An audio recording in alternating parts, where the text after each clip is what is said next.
Obrigado, pastor Gilson, mais uma vez pelo convite. É muito bom estar aqui nesta igreja, usar o seu púlpito aqui. Obrigado pela confiança e pelo carinho do convite. Também quero cumprimentar todos que estão acompanhando esta vigília pelas redes sociais, do NASP, da CPB e do Adventistas Brasil. Que bom ter você. Na vez passada que estivemos aqui, no dia 9 de maio, tivemos uma oportunidade especial de buscarmos a Deus e estamos repetindo aqui, estendendo os temas e aumentando a compreensão da palavra de Deus. Na vez passada, no dia 9, em que nós estivemos aqui, alguns provavelmente vão se lembrar, nós oramos juntos aqui, pedi que vocês orassem por uma senhora muito querida, que eu chamei de vovó Leninha, que é o nome dela, vovó Leninha. Ela estava enfrentando a Covid-19, estava numa situação muito complicada, e eu creio que em resposta à oração que fizemos aqui, em vários lugares no Brasil, que as pessoas que acompanhavam em outras partes do mundo, Deus ouviu a oração e a vovó Leninha foi restabelecida, ela está curada, está bem, está em casa, e nós estamos louvando a Deus e estamos agradecendo pelas orações. Então, eu gostaria que você também intensificasse as orações por outras pessoas que você conhece. Creia no poder de Deus, Deus é poderoso e Ele ouve as orações de seus filhos quando são apresentadas com fé. Eu gostaria de mencionar 2 nomes especiais de pessoas queridas por mim também, que estão enfrentando enfermidades difíceis, gravíssimas. É o senhor José Roberto, um grande amigo meu, e o senhor Enoque, 2 pessoas muito queridas, 2 grandes amigos. Eu gostaria de convidar você a orar por essas pessoas também, para que Deus visite essas pessoas com seu poder e que faça a sua obra conforme a sua vontade. Então, onde você está agora, antes de abrirmos a palavra de Deus, quero convidar você a fechar os olhos, porque nós vamos clamar pela bênção de Deus na vida dessas pessoas e de muitas outras que estão enfrentando enfermidades, e também para que Deus nos use e fale ao nosso coração por meio da sua palavra. Oremos juntos. Nosso Deus e nosso Pai, nós cremos no teu poder e confiamos na tua graça. Por isso, nessa noite, nós nos dirigimos a ti em nome de Jesus, clamando a tua misericórdia, o teu amor, o teu perdão e o teu poder. Agradecidos, Senhor, estamos por tantas bênçãos e por tua intervenção na vida de pessoas por quem oramos. Em especial, agradecemos pelo milagre que operaste na vida da vovó Leninha. Mas agora, entregamos em tuas mãos a vida do José Roberto e do Enoque. Ó Deus bendito dos céus, Tu és o médico dos médicos, Tu tens a cura nas mãos, e nós confiamos no Teu poder. Por isso consagramos a vida dessas pessoas em Tuas mãos e pedimos um milagre de Tua parte, se assim for da Tua vontade. Senhor, agora abrimos a Tua palavra, que brilhe a face de Jesus Cristo diante de nós. Eu quero me esconder atrás da face de Cristo, para que apenas o nome de Deus seja exaltado nessa noite. E que nós compreendamos uma porção da Tua palavra e saímos daqui abençoados mais uma vez, porque Tu nos falaste. Nós te pedimos em nome de Jesus. Amém. Amém. Amém. Convido você a abrir a sua Bíblia no livro de Daniel, capítulo 12. Esse é o texto que vai dar início à nossa jornada por este tema tão especial, que é o tempo de angústia. Daniel, capítulo 12, nós lemos a partir do versículo 1.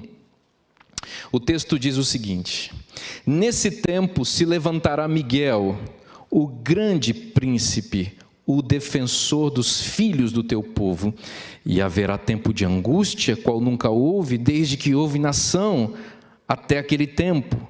Mas naquele tempo será salvo o teu povo, todo aquele que for achado inscrito no livro.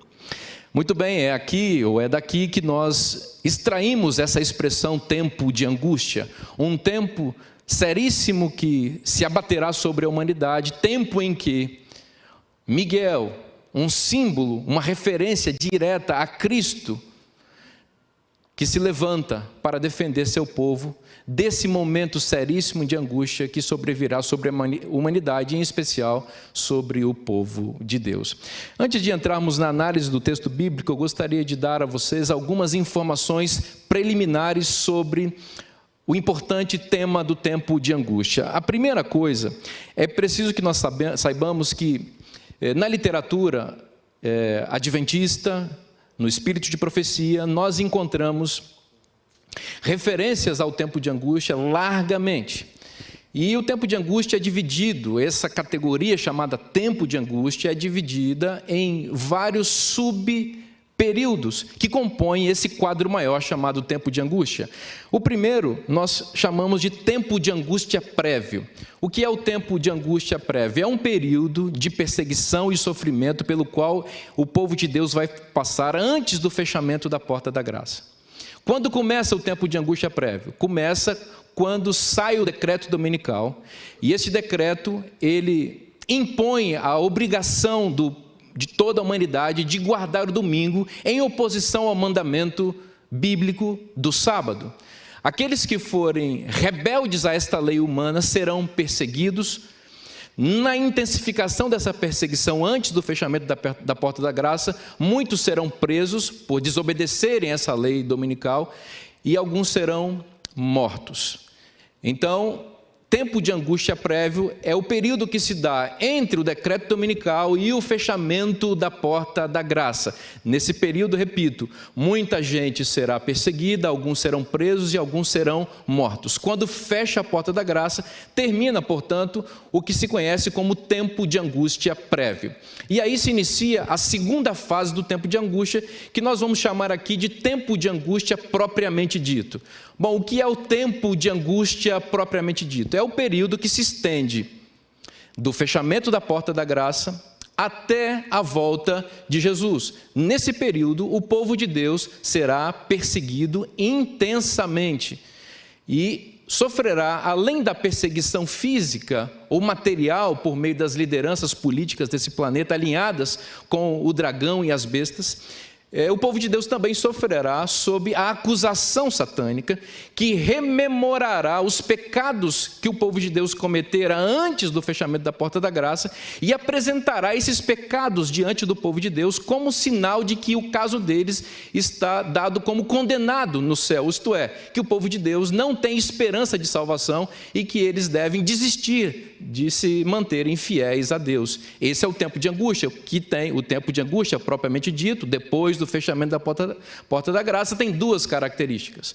perseguição material da liderança política e religiosa contra o povo de Deus e acusação satânica na mente do povo de Deus. Dentro do tempo de angústia propriamente dito, nós temos um subtempo muito importante que se inicia a partir da terceira praga, que nós identificamos como tempo de angústia de Jacó, que é uma angústia ainda mais específica, porque no contexto da terceira praga é expedido uma intensificação do decreto dominical chamada decreto de morte. Quando o decreto de morte é expedido, o povo de Deus recebe, como eu disse, uma intensificação da perseguição. Esse decreto, naturalmente, ele não é efetivado, mas o povo de Deus vai viver sob essa terrível ameaça e além disso, uma terrível intensificação da acusação mental de Satanás contra o povo de Deus. Esse é o período de angústia de Jacó, porque remete àquele momento em que Jacó, no vale do rio Jaboque, experimentou esta acusação contra os pecados, em relação aos pecados que ele cometera no passado, e a angústia de ter que enfrentar seu irmão, supostamente irado contra ele e realmente irado contra ele no dia seguinte para lhe tirar a vida. Então, aquele momento, aquela noite que Jacó experimentou, ela aparece aqui no texto bíblico como uma espécie de tipo ou sinal da experiência que o povo de Deus vai passar quando for expedido o decreto de morte contra ele. Bom, algumas coisas serão importantes ao longo dessa exposição e eu quero já adiantar para você.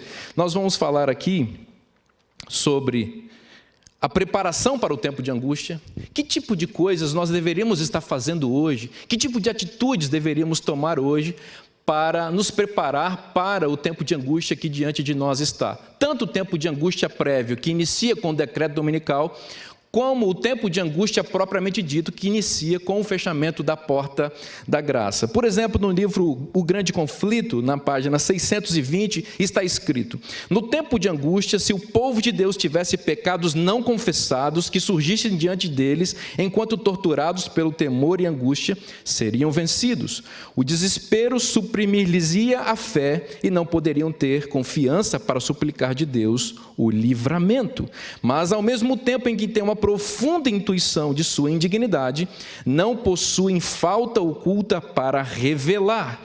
Seus pecados foram examinados e extinguidos no juízo, não os podem trazer à lembrança. Isto é, Satanás não pode trazer à lembrança esses pecados ao povo de Deus, porque esses pecados foram extinguidos no tempo de angústia. Mesmo assim, ele o fará enganosamente para oprimir e angustiar o povo de Deus. E é preciso, portanto, em termos preparatórios para esse momento tão severo, pelo qual todos aqueles que forem achados inscritos no livro de Deus, todos precisam se preparar. E de que maneira? Se preparar renunciando aos pecados, permitindo que a obra do Espírito Santo que santifica a nossa vida se execute em nós, para que o caráter de Cristo seja transmutado para a nossa vida e nós revelemos por meio das nossas palavras, da nossa conduta e da nossa vida como um todo, quem é Jesus, e nos preparemos assim, não só para o tempo de angústia, mas sobretudo para vivermos na eternidade.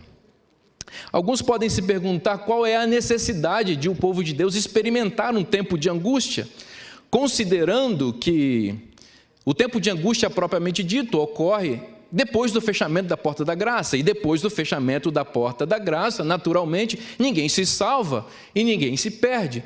Por que o povo de Deus terá que experimentar um tempo de angústia, com perseguição, com acusação mental, sendo que seu caso já está decidido e ele já está salvo, embora não saiba?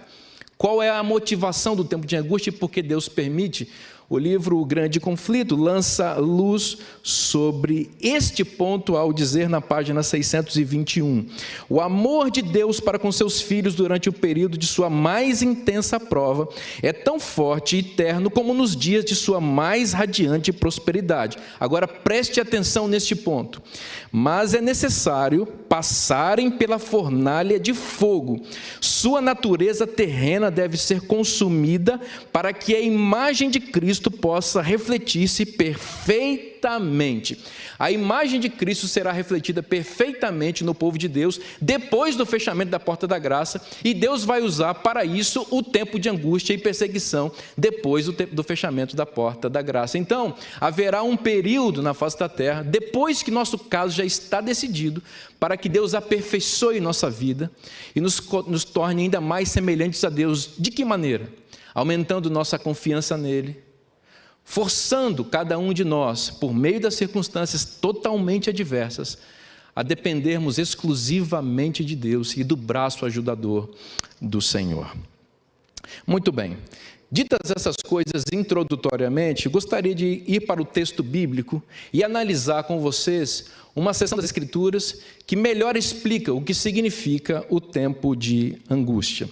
Embora a expressão tempo de angústia ocorra aqui em Daniel capítulo 12, versículo 1 e 2, ela é melhor explicada, ou seja, esse tempo de angústia é melhor explicado a partir de uma análise do capítulo 13 de Apocalipse, esse capítulo que já foi tão bem explanado aqui pelo Dr. Vanderlei Dornelles, mas nós vamos dar uma outra perspectiva aqui em combinação com a que foi apresentada, e convido você então a abrir a sua Bíblia em Apocalipse capítulo 13, a partir do versículo 11.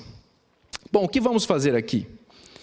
Nós vamos examinar esta passagem e nós vamos seguir um conselho inspirado. Se nós quisermos entender bem os livros de Daniel e Apocalipse, é importante que nós estudemos esses dois livros em comparação sempre, porque um lança luz sobre o outro. Então nós vamos estudar aqui o tempo de angústia a partir do Apocalipse capítulo 13, mas vamos fazer isso em combinação com o capítulo 3 de Daniel. O Dr. Vanderlei comparou Apocalipse 13 e Daniel 7, uma excelente comparação. Nós vamos fazer assim, comparar Apocalipse 13, com Daniel 3. Vocês sabem que Daniel é um livro que tem profecias e tem narrativas. As profecias de Daniel apresentam o panorama do futuro. As narrativas apresentam a postura do povo de Deus diante das profecias quando elas se cumprirem. Então nós vamos enxergar o capítulo, vamos comparar aqui Apocalipse 13 e Daniel 3, que é um capítulo narrativo, e vamos perceber como a postura dos 3 amigos de Daniel, diante da estátua erigida por Nabucodonosor, lança luz a respeito da conduta do povo de Deus durante o tempo de angústia, retratado aqui no capítulo 13 de Apocalipse. Bom, é possível que você conheça bem Daniel 3, se você tenha... Só para refrescar a memória de alguns, Daniel 3, conforme eu disse, é aquele texto que apresenta a imagem de ouro que foi levantada por Nabucodonosor no campo de Dura. Nabucodonosor levantou aquela imagem para honrar os deuses babilônicos. Aquela imagem representava o panteão da Babilônia. E ele, como um estadista, como o líder, como o imperador do mundo, exigia que aquela imagem fosse adorada. Portanto, nós temos aí um poder político na figura de Nabucodonosor, impondo um decreto religioso em homenagem à religião do império, que era o paganismo. Então, a partir desse ponto, nós já podemos começar a fazer uma comparação entre Apocalipse 13 e Daniel 3. No Apocalipse 13, conforme nós já vimos nessa noite, ocorre algo bastante semelhante. Em Apocalipse 13, nós temos 2 entidades retratadas aqui. A primeira, a besta do mar, que é a união de um poder político e religioso, mas essencialmente religioso. Esta besta do mar representa o poder do papado, em especial durante seu período de supremacia, durante os 1260 anos da Idade Média, de 538 a 1798. Esta é a besta do mar. Portanto, porém, no contexto dos eventos finais, surgirá uma outra besta, semelhante ao cordeiro, que fala como o dragão, conforme mencionado aqui, uma besta de 2 chifres, que representa a nação norte-americana em sua coalizão com a religião protestante. E esta coalizão se insurgirá contra Deus e se levantará contra o povo de Deus ao estabelecer o decreto dominical. E o que nós temos aqui é o seguinte: a besta da terra, embora seja uma coalizão entre um poder político e religioso, ela é mais predominantemente política, porque depende da força do Estado norte-americano para impor a religião que o protestantismo apostatado o influenciará a impor.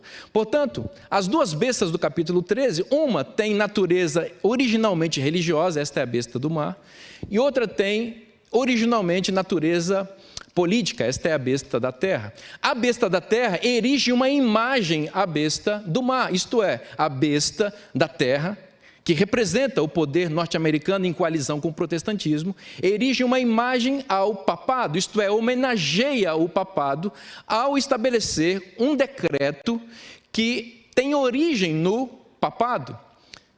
Um decreto que vem da influência católica romana, porque foram os romanistas que estabeleceram o dia de guarda como domingo e mudaram a lei, conforme diz Daniel 7,25, que haveria um poder que representa o papado, chifre pequeno, que cuidaria em mudar os tempos e a lei. E isso se cumpriu basicamente na atuação romana.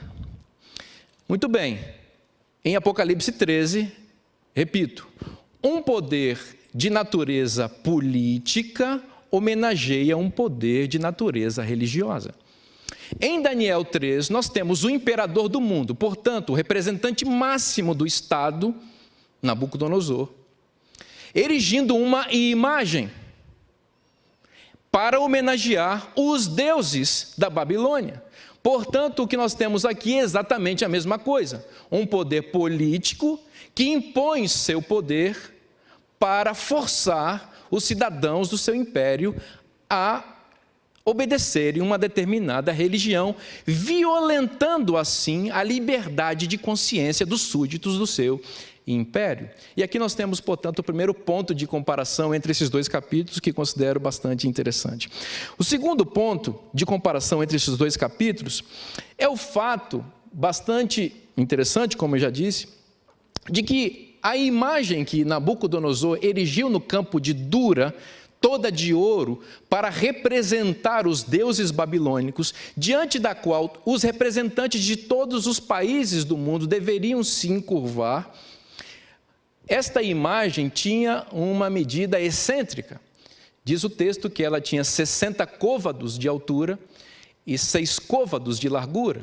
Traduzindo em nossa maneira de contar, os 60 côvados de altura equivalem mais ou menos a 27 metros de altura e os 6 côvados de largura mais ou menos a 2,7 metros de largura. Portanto, nós estamos diante de uma espécie de obelisco representando ali os deuses babilônicos. Eu digo que representa os deuses babilônicos porque o próprio Nabucodonosor, ao interpelar os 3 rebeldes que não aceitaram se encurvar diante da estátua, ele disse: por que vocês não se encurvaram diante dos meus deuses? Portanto, o obelisco, a imagem que Nabucodonosor erigiu, ela representava o panteão babilônico.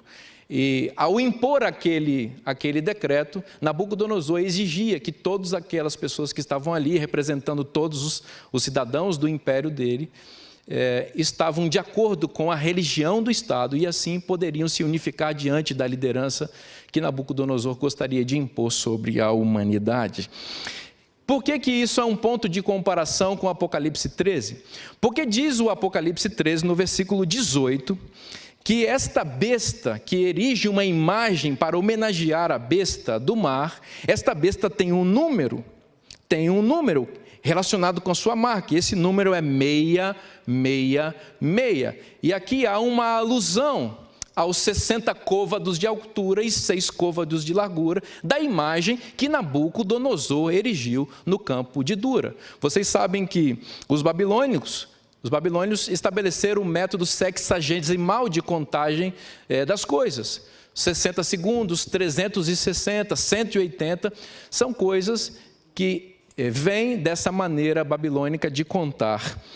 E, portanto, o número 6 está associado a esta origem babilônica aqui, e a referência ao 666 em Apocalipse 13 remonta, de alguma maneira, a medida ou as medidas da imagem que Nabucodonosor erigiu no campo de Dura. É interessante também pensar que o número 6 na Bíblia está associado com o homem.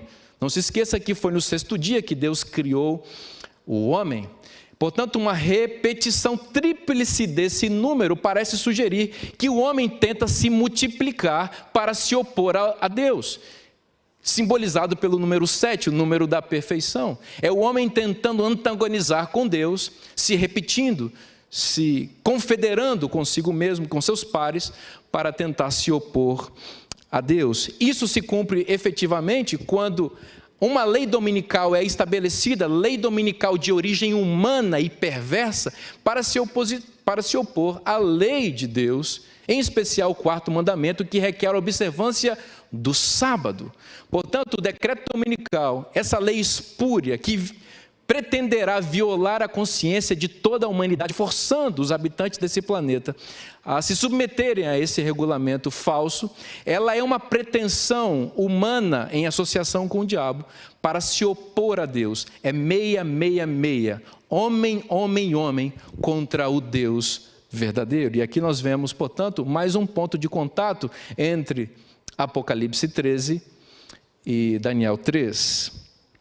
Uma outra coisa muito interessante, quero convidar você aí em Apocalipse 13, a observar um aspecto também que entra na comparação entre esses dois textos.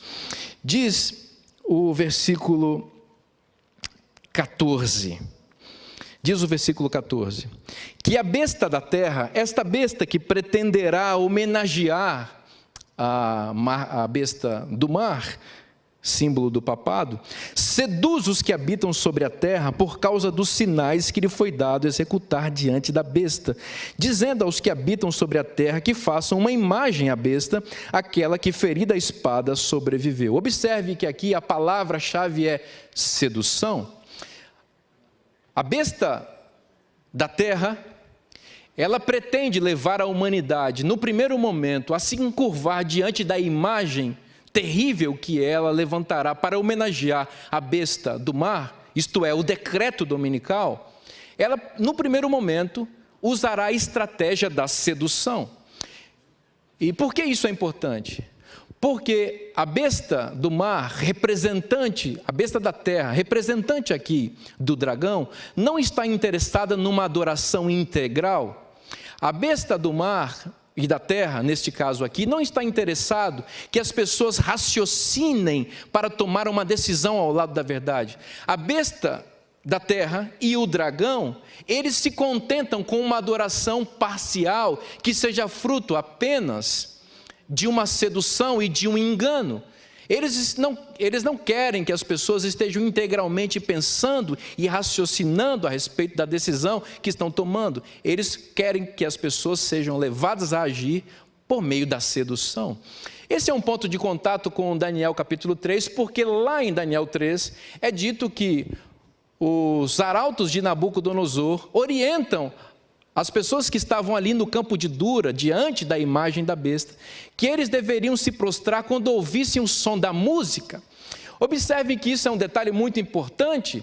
A música é um elemento emotivo que pode estar associado aqui a esse aspecto sedutor, que entorpece de alguma maneira a mentalidade das pessoas e as leva a fazer aquilo que não fariam se estivessem em total juízo. A música funciona como uma espécie de entorpecente, nesse caso aqui, que induz as pessoas a se ajoelhar, praticamente as faz dançar se ajoelhando diante da imagem da besta, sem pensar no que estão fazendo. Observem que tanto Nabucodonosor quanto a besta do mar ou da terra não estão preocupados no raciocínio que você faz, nas contas, causa e efeito. A besta quer que você se ajoelhe sem pensar. Esse é o tipo de adoração que o diabo ele puxa para si, diferentemente da adoração que Deus pretende que seja feita a ele, que é fruto de racionalidade, de decisão. Por isso que o anjo de Apocalipse 14, ele tem um evangelho para pregar, e o evangelho é esmiuçado, é detalhado, apresenta causa e efeito. O evangelho não esconde as letras miúdas do contrato, não minimiza o fato de que haverá perseguição, mas ressalta a companhia de Deus e a esperança para aqueles que se mantêm fiéis. A besta não, a besta seduz, a besta seduz. E a sedução da besta se dará no contexto do tempo de angústia prévio e também no contexto do tempo de angústia, por meio de sinais. Diz o texto que a sedução é por meio de sinais. E que são esses sinais? Esses sinais são efetivamente os milagres fantasiosos e mentirosos que são feitos lamentavelmente, em muitas igrejas, que levam as pessoas a descrer da palavra de Deus e da lei de Deus, com base num suposto poder milagroso que estaria à disposição de pastores inescrupulosos, que roubam o dinheiro das pessoas, para falar um português mais claro, que enganam as pessoas, que seduzem as pessoas, e que desencaminham as pessoas do verdadeiro evangelho por meio de supostos poderes milagrosos que eles sustentam. Essas atividades estão em curso agora e elas vão se intensificar no contexto do tempo de angústia para levar confusão à humanidade. Muitas pessoas serão levadas a se ajoelhar diante da imagem da besta, portanto, aceitar a marca da besta, que será o decreto dominical, porque serão levadas a acreditar que estão certas por causa dos milagres falsos que os líderes religiosos que estão fazendo hoje farão em breve com mais intensidade no futuro. Portanto, nós precisamos estar bastante conscientes de que o evangelho eterno de Deus é com base na pregação da palavra de Deus, e a pregação da palavra de Deus vai na contramão do mundo, e que Deus, Ele não muda a sua palavra, que Deus não altera aquilo que Ele disse. Mesmo que alguém supostamente poderoso faça qualquer coisa aparentemente extraordinária e com base nesse aparente poder, convide você a descumprir um mandamento da lei de Deus, você não deve seguir essa pessoa, se mantenha fiel ao que está escrito no texto, porque isto é a palavra de Deus e Deus não muda. Mesmo que Deus pareça silencioso na sua vida, mesmo que você esteja sofrendo, mesmo que você esteja sendo alcançado por enfermidades nesse contexto agora, que você tenha dificuldades financeiras e que você esteja sendo atraído por convites milagrosos ou supostamente milagrosos, e esses convites querem fazer você abrir mão daquilo que a palavra de Deus está dizendo, renuncie a esses convites e se mantenha fiel à palavra de Deus. Um outro ponto de contato entre esses dois textos, muito interessante na minha opinião também, é que, vocês observam, a besta age primeiro com contrafação, 666, 60 côvados de altura, 6 de largura, representando o poder humano, em oposição ao poder divino. Depois a besta usa a estratégia da sedução, porque a besta quer usar as pessoas como marionetes, ela quer manipular as pessoas por meio de suas emoções. Mas quando a sedução, quando a contrafação e a sedução não são suficientes para dobrar os joelhos de pessoas, quando pessoas estão mantendo sua racionalidade em Deus, estão dispostas a enfrentar qualquer tipo de coisa para se manterem fiéis, a besta tem um terceiro passo. Diz o texto em Apocalipse capítulo 13, ainda no versículo 14, nesse contexto da sedução, diz que seduz os que habitam sobre a terra por causa dos sinais que lhe foi dado executar diante da besta, dizendo aos que habitam sobre a terra que façam imagem à besta, aquela que ferida espada sobreviveu. Versículo 15. E lhe foi dado comunicar fôlego à imagem da besta, para que não só a imagem falasse, como ainda fizesse morrer quantos não adorassem a imagem da besta. Versículo 16. A todos os pequenos e os grandes, os ricos e os pobres, os livres e os escravos, faz que lhes seja dada certa marca sobre a mão direita ou sobre a fronte, para que ninguém possa comprar ou vender, senão aquele que tem a marca, o nome da besta ou o número de seu nome. Observe que aqui a besta tem a estratégia da imposição, tem a estratégia da opressão, da coerção. É assim, se você não vai por amor, você vai pela dor. Então, se você não quer se ajoelhar com a musiquinha que eu estou tocando, ou se você não se deixa enganar com a minha contrafação, tem uma fornalha de fogo acesa ali para colocar gente que desobedece o imperador.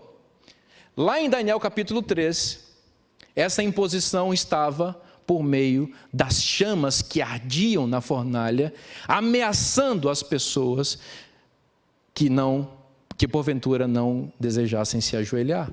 No contexto dos eventos finais e no tempo de angústia prévio, esta fornalha de fogo, ela se materializará no decreto dominical, que, conforme o texto aqui, impedirá que aqueles que se recusarem a receber a marca da besta não poderão nem comprar nem vender. Observe esse poder totalitário da besta da terra em associação à besta do mar e com base no poder do dragão, que vai invadir a liberdade humana, que vai impor uma lei altamente claustrofóbica sobre a humanidade, que vai impedir ou tentar impedir que as pessoas possam sobreviver, porque o direito de comprar e vender é um direito humano essencial e básico. E contra essa liberdade individual se levantará esse poder espúrio, maligno, que imporá o decreto dominical. Portanto, as chamas que arderão para perseguir o povo de Deus no primeiro momento serão: não pode nem comprar, nem vender aqueles que não receberem a marca da besta. Portanto, esse é um outro paralelo que considero interessante entre esses dois capítulos.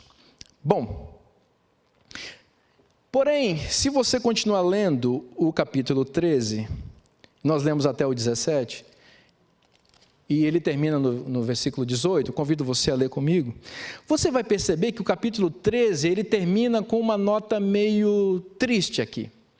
Porque parece que as bestas estão vencendo neste capítulo. Porque parece que o dragão, ele é vitorioso aqui.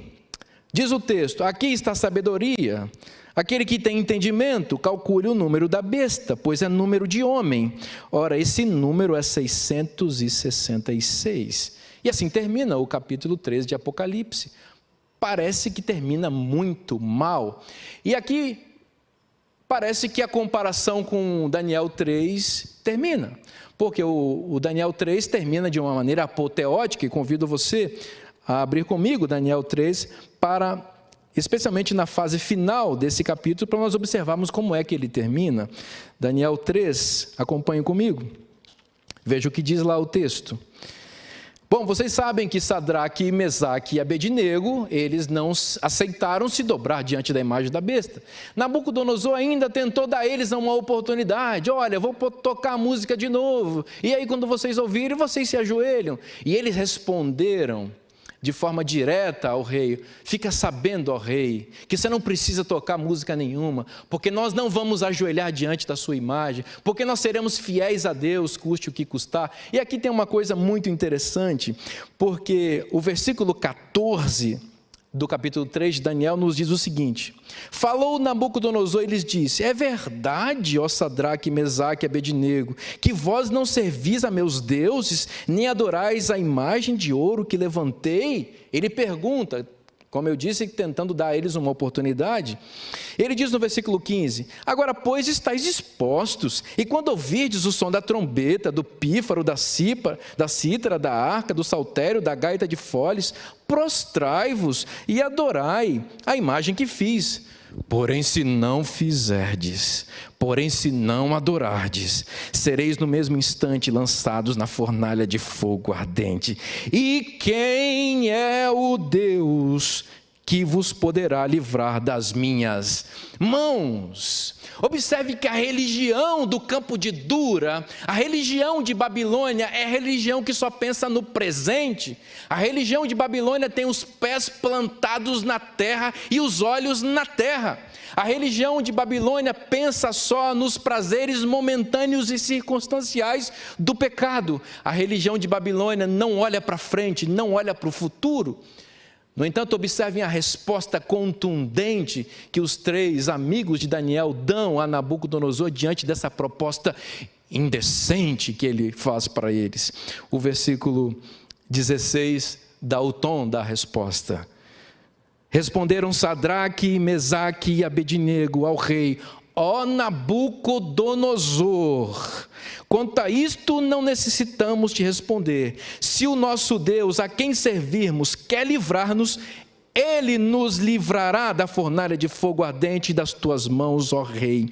Se não ficar sabendo, ó rei, que não serviremos a teus deuses, nem adoraremos a imagem de ouro que levantaste. Observe que aqui é esboçado o tipo de religião de Jerusalém em oposição à religião de Babilônia. Enquanto a religião de Babilônia está plantada na terra e só enxerga os prazeres transitórios do pecado, a religião de Jerusalém está pensando no galardão futuro. Eles não estão dispostos, os três amigos de Daniel, a abrir mão de suas convicções religiosas, a sua liberdade de consciência, diante de um decreto espúrio que o rei Nabucodonosor estabelece, nem diante da sua ameaça. A religião de Babilônia é uma religião do presente, a religião de Jerusalém é uma religião do futuro. E é esse tipo de religião que nós somos chamados hoje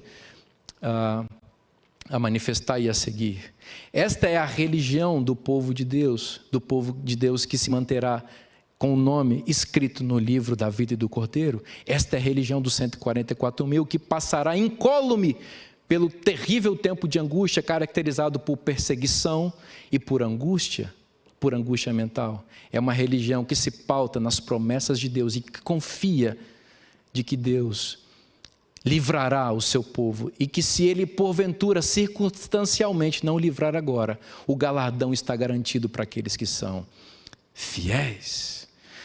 Bom, vocês sabem qual foi a resposta de Nabucodonosor a esse impropério que os três amigos disseram para ele? Nabucodonosor ficou extremamente irado, e diz o texto bíblico que Nabucodonosor mandou lançar os 3 amigos de Daniel na fornalha ardente. Que final trágico para 3 homens de Deus fiéis. Que tempo de angústia, não?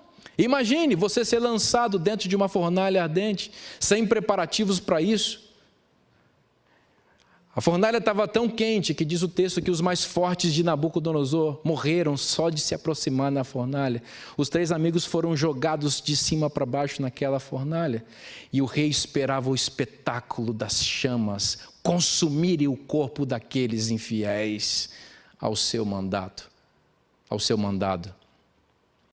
No entanto, um espetáculo diferente começou a acontecer naquele momento.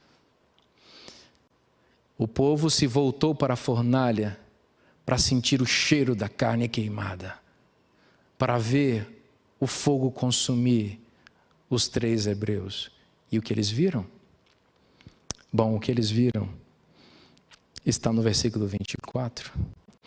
Então o rei Nabucodonosor se espantou e se levantou depressa e disse aos seus conselheiros: não lançamos nós 3 homens atados dentro do fogo? Responderam: é verdade, ó rei.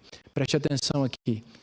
A religião da Babilônia é a religião da escravidão, em que as pessoas obedecem seduzidas e enganadas, em que as pessoas são levadas a decidir com base em coerção, e se não obedecem, são castigadas e são presas, são atadas.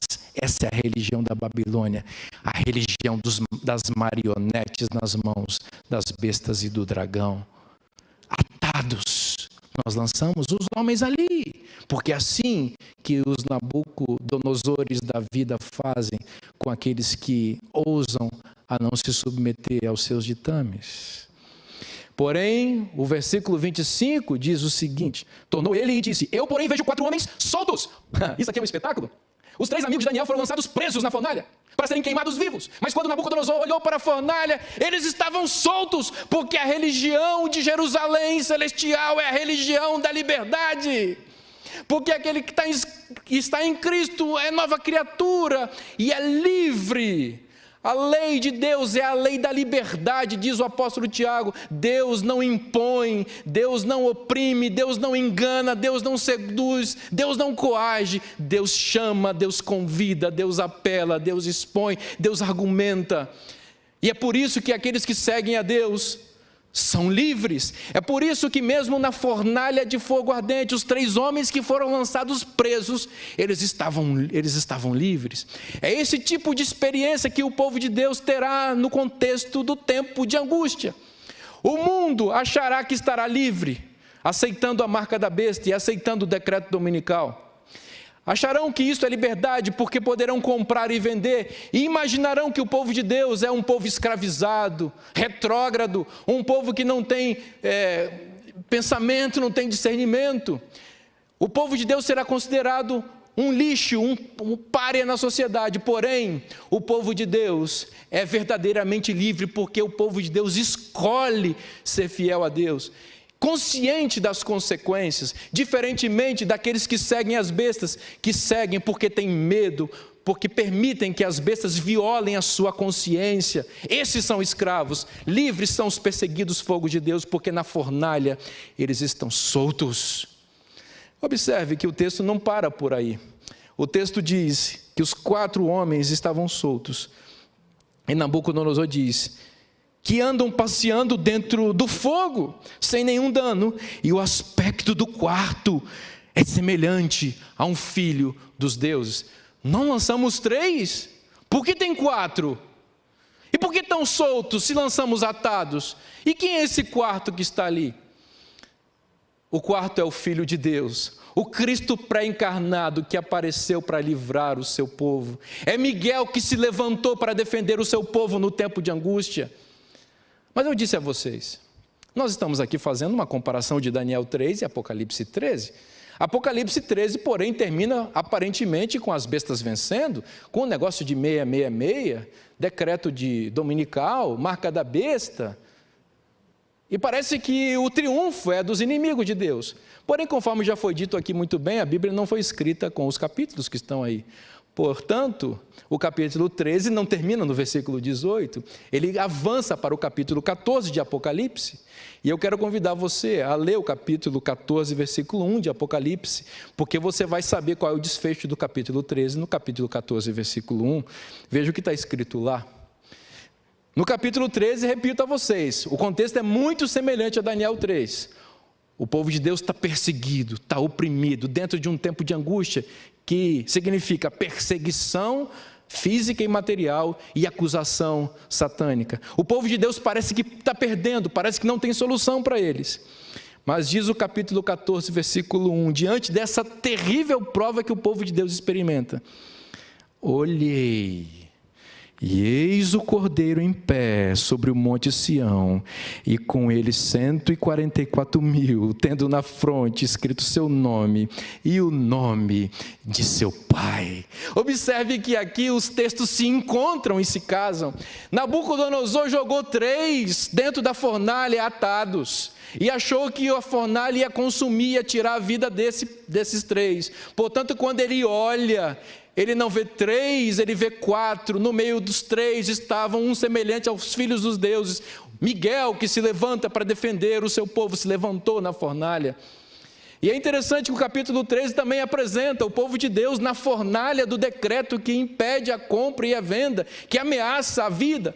Decreto de morte é expedido posteriormente. O povo de Deus está acuado, parece não ter solução para ele. E o capítulo 14 começa com uma nota muito semelhante ao final de Daniel 3, porque diz que João olhou. Agora não é Nabucodonosor que está olhando, é João.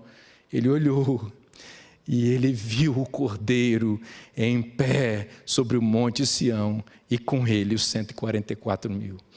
Quando as bestas acuarem o povo de Deus e considerarem que não haverá mais solução e que o povo de Deus estará nas mãos delas para tirar-lhes a vida, elas olharão e verão no meio do povo de Deus o Cordeiro que se levantará para defender o seu povo. No tempo de angústia, diz Daniel capítulo 12, versículos 1 e 2, é um tempo que Miguel se levanta para defender aqueles cujos nomes estão escritos no livro da vida e do Cordeiro. Deixa eu dizer uma coisa para você nessa noite, em nome de Jesus. Os 144.000 aqui estão em relação com os 3 amigos de Daniel. Os 3 amigos de Daniel representam aqueles que vão passar pelo tempo de angústia e vão se manter fiéis a Deus, custe o que custar. E é para defender este povo que Miguel vai se levantar. No tempo de angústia prévio, aquele antes do fechamento da porta da graça, é verdade que muitos serão presos e alguns serão mortos. Mas quando fechar a porta da graça, o povo de Deus continuará a ser perseguido. Mas eu quero dizer uma coisa para você: depois que fechou a porta da graça, ninguém mais que é fiel a Deus morre, porque o sangue dos cristãos é semente para a pregação do Evangelho. Já que ninguém mais se converte, ninguém mais morre, e Deus vai manter o seu povo incólume. Deus vai manter o seu povo protegido durante o tempo severo de angústia, preparando o caráter de seu povo para a breve vinda de seu Filho. Este povo, que será coberto com o Espírito Santo, terá recebido a chuva serôdia, estará selado com o selo de Deus, e esse selo de Deus, diz o livro Filhos e Filhas de Deus, servirá como uma espécie de cobertura para o povo de Deus, que impedirá que as pragas alcancem o povo de Deus e que impedirá que o povo de Deus também cometa pecados durante o tempo de angústia. O povo de Deus será coberto por esse selamento, e este povo vencerá.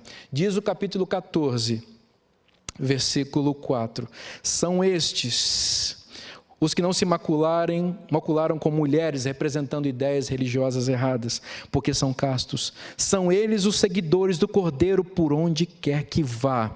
São os que foram redimidos dentre os homens, primícias para Deus e para o Cordeiro. E não se achou mentira na sua boca, e não tem mácula. Aqui está o povo que se manterá fiel. Eles seguem o Cordeiro por onde quer que ele vá. Por isso, os 3 amigos de Daniel foram para a fornalha, porque eles sabiam que o Cordeiro iria com eles para a fornalha. No tempo de angústia, o povo de Deus se recusará a receber a marca da besta e irá para a fornalha da perseguição. Sabe por quê? Porque o Cordeiro estará na fornalha da perseguição. E na fornalha da perseguição, ele se levantará para defender o seu povo. Nessa noite, quero convidar você a se colocar ao lado do Cordeiro e a seguir o Cordeiro. Quero convidar você, onde você está assistindo esse vídeo agora, ao vivo ou numa gravação, que você escreva nos comentários aí: eu decido seguir o Cordeiro, eu vou fazer parte dos 144 mil e eu não vou aceitar as marcas e as leis espúrias que as bestas imporão sobre esse mundo, porque eu vou para a fornalha com o Cordeiro, porque o Cordeiro se levantará para me defender. Se é seu desejo experimentar isso e passar com o Cordeiro pelo severo tempo de angústia que diante de nós está, quero convidar você agora, onde você está, a fechar os seus olhos e nós vamos falar com Deus. Nosso Deus e nosso Pai, obrigado pela Tua palavra. Nós decidimos nessa noite seguir o Cordeiro por onde quer que Ele vá. Estamos dispostos a ir para a fornalha se for necessário, porque nós queremos manter nossa fidelidade a Ti.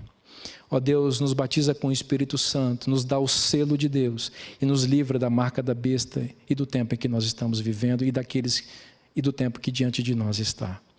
Existem muitas pessoas, Senhor, que estão no vale da decisão nesse momento e estão nos assistindo. Senhor, alcança essa pessoa neste momento, Pai. Vá ao coração dessa pessoa e faça com que ela se decida a ficar ao teu lado, custe o que custar. Que os agentes do inimigo não tenham o poder de seduzi-la, de enganá-la, mas que apenas o Espírito Santo de Deus a convença a tomar uma posição ao seu lado. Obrigado pelo tempo de oportunidade que nos confere agora e nos ajude a decidir. Eu consagro a minha vida, a minha família, e a vida e a família de todos aqueles que estão assistindo esta pregação. Em nome de Jesus. Amém.